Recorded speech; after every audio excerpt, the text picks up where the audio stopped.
Hello, this is Dr. Grande. Today's question is, can I analyze the case of Carolyn Warmus? Just a reminder, I'm not diagnosing anybody in this video, only speculating about what could be happening in a situation like this. If you enjoy this video, please like it, subscribe to my channel, and consider supporting me on Patreon. I will put the link to Patreon in the description for this video. First, I'll look at the background of this case. I'll move to the timeline of the crime, then offer my analysis. Carolyn Warmus was born in Troy, Michigan on January 8, 1964. She was raised in a wealthy suburb of Detroit called Birmingham. Her father had started his own insurance company and had a net worth of about $150 million. Her father and mother divorced in 1970, after which Carolyn lived with her mother. In school, Carolyn performed well academically and was active in sports. After graduating, she attended the University of Michigan and eventually earned a bachelor's degree in psychology. She moved to New York City and enrolled at Teachers College, Columbia University. She graduated with a master's degree in elementary education. She started working at an elementary school in Scarsdale, New York, in September of 1987. It was here she would meet a fifth grade teacher named Paul Solomon. He was 17 years older than Carolyn. The couple would become lovers. Paul was married to a woman named Betty Jean and maintained a large number of extramarital affairs. Now moving to the timeline of the crime.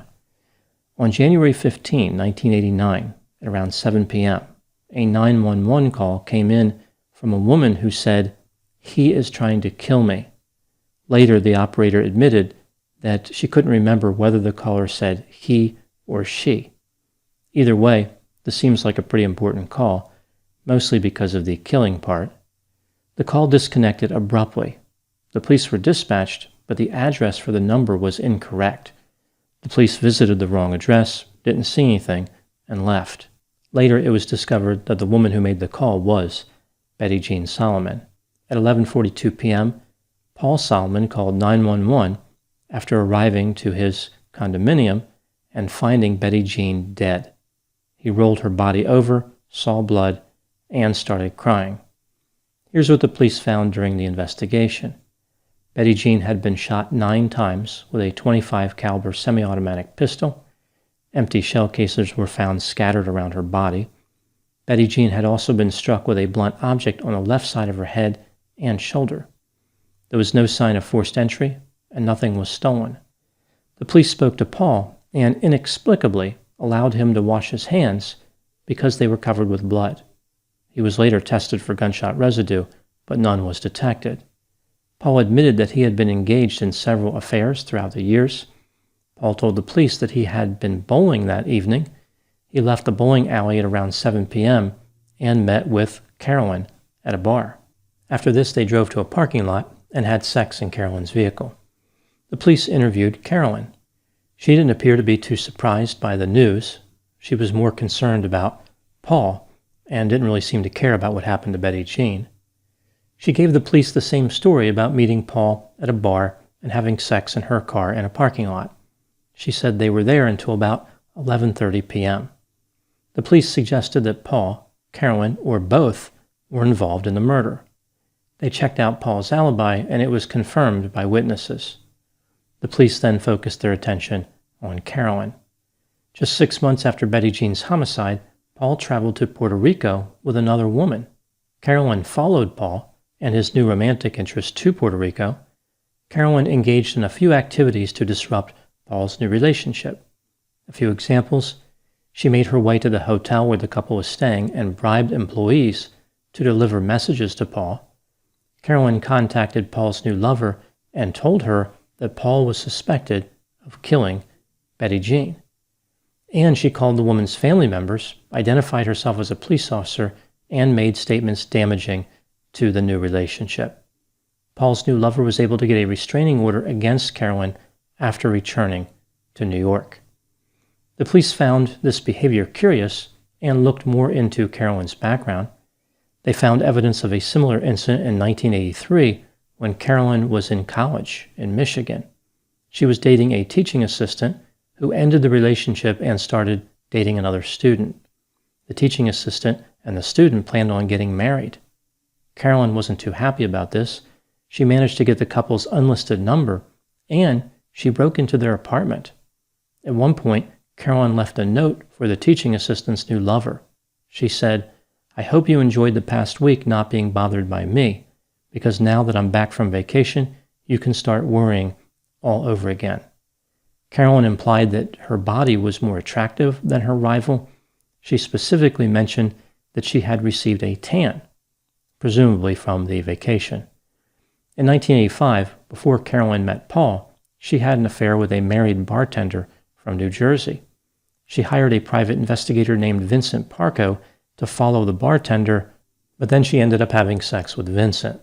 The police questioned Vincent, who eventually admitted that 10 days before the murder, he sold Carolyn a .25 caliber Beretta pistol and a silencer for $2,500.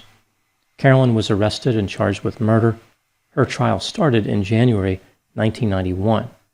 A mistrial was declared in April because the jury did not reach a unanimous decision. The second trial started in January 1992. On May 27, Carolyn was convicted of second-degree murder and second-degree criminal possession of a weapon. She was sentenced to 25 years to life in prison. Both Paul and Vincent received immunity for their testimony against Betty, although Vincent would be convicted of an unrelated crime in 2019. He was sentenced to 1 to 3 years in prison. Carolyn did not do well in prison. She was disciplined for 11 infractions. She was denied parole when first eligible in 2017 and again in 2018, but then granted parole on June 17, 2019. Now moving to my analysis. Was Carolyn Warmus actually guilty of murder? She has maintained her innocence for all these years. Let's take a look at the evidence both for and against the idea that Carolyn was guilty, starting with the inculpatory evidence. Carolyn was having an affair with Paul Solomon, which made Betty Jean Solomon her romantic rival. Carolyn had a history of harassing romantic rivals. Carolyn purchased a .25 caliber semi-automatic pistol and a silencer from the private investigator, Vincent Parco. This is the same caliber used in the murder. Vincent claimed that after the murder, Carolyn told him that she was nervous about keeping the gun because she was questioned by the police about a person who was stabbed or bludgeoned 8 or 9 times. She insisted that the victim had not been shot. Betty Jean had been shot 9 times. At the time of this conversation, the police didn't know how many times Betty Jean had been shot. Later, Carolyn told Vincent that she disposed of the gun. When Paul first came home to his condominium, the TV was set on a high volume, as if somebody was trying to cover a loud noise. This is consistent with a killer who would use a silencer. On the day of the murder, at 3:02 p.m., a call was placed from Carolyn's home phone to a gun store in North Plainfield, New Jersey. According to the gun shop, only one woman purchased .25 caliber cartridges on that day. She used a driver's license belonging to a woman named Lisa Katai, who was from Long Island. The police spoke to Lisa. She denied ever going to a gun shop or buying cartridges. The police discovered that Lisa's driver's license had been stolen when she was working at a summer job. One of her coworkers at that job was Carolyn. This really makes it seem like Carolyn drove to New Jersey to buy ammunition using a stolen license. Like other people who have driven to New Jersey, Carolyn would come to regret it. During the trial, Carolyn presented a fake phone record that had her making a call to her mother instead of the gun store. The jury believed the record was not genuine. At the crime scene, photographs captured a cashmere glove, which had been underneath the body of Betty Jean Solomon. It looked like it was from a pair Carolyn purchased in 1987. After the first trial, Paul Solomon claimed that he found the glove in a closet. So the glove wasn't evidence in the first trial. It was only introduced as evidence at the second trial. The police said that the fibers from Carolyn's hands were consistent with the glove. Now moving to the exculpatory evidence. It seems a little too convenient that the glove was found by Paul in a closet instead of being collected by the police as evidence. Was this part of some home confinement program for evidence, like the police were trying to give the glove a better home? The glove was the only physical evidence tying Carolyn to the crime scene. There were no witnesses to the murder, no video. Paul was having multiple affairs. He had a motive. Other people he was having relationships with also had a motive. Vincent Parco admitted he sold Carolyn a .25 caliber pistol and a silencer. What if he never actually sold it to her, and he was hired by Paul to kill Betty Jean? This theory was actually introduced by Betty's attorneys as their main alternate theory of the crime. Carolyn would become a convenient person to frame for this crime if that was the case. Considering all the evidence, do I think that Carolyn was guilty? Yes, I think she was guilty in reality, but I am not convinced of her guilt beyond a reasonable doubt. The mysteriously appearing glove is very suspicious, and many people involved in this case had a history of unscrupulous behavior. It also bothers me that the police allowed Paul Solomon to wash his hands. If he was involved, they may have destroyed inculpatory evidence. Vincent was the one who admitted to having the .25 caliber pistol and a silencer. He was the only one who ever admitted that. Paul is the one who discovered the body. There isn't much reason to believe that Carolyn is a better suspect than other potential perpetrators in this case. Moving to the next question, what do I think happened in this case? This is just a theory, my opinion. From a young age, Carolyn learned the value of physical attractiveness. She was devastated when her father left her mother for a secretary who dressed provocatively.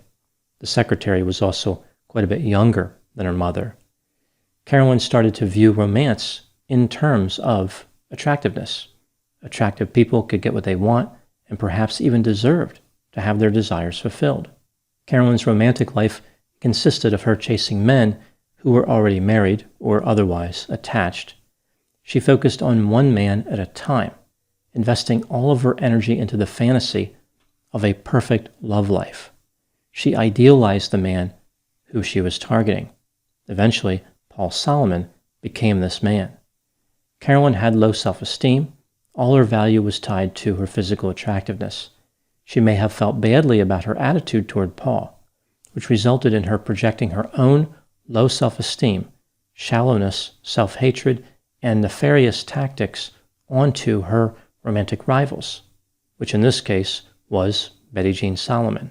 Carolyn devalued her rival by equating Betty Jean to Carolyn herself. Betty Jean was not simply an obstacle to Carolyn, she was a mortal enemy.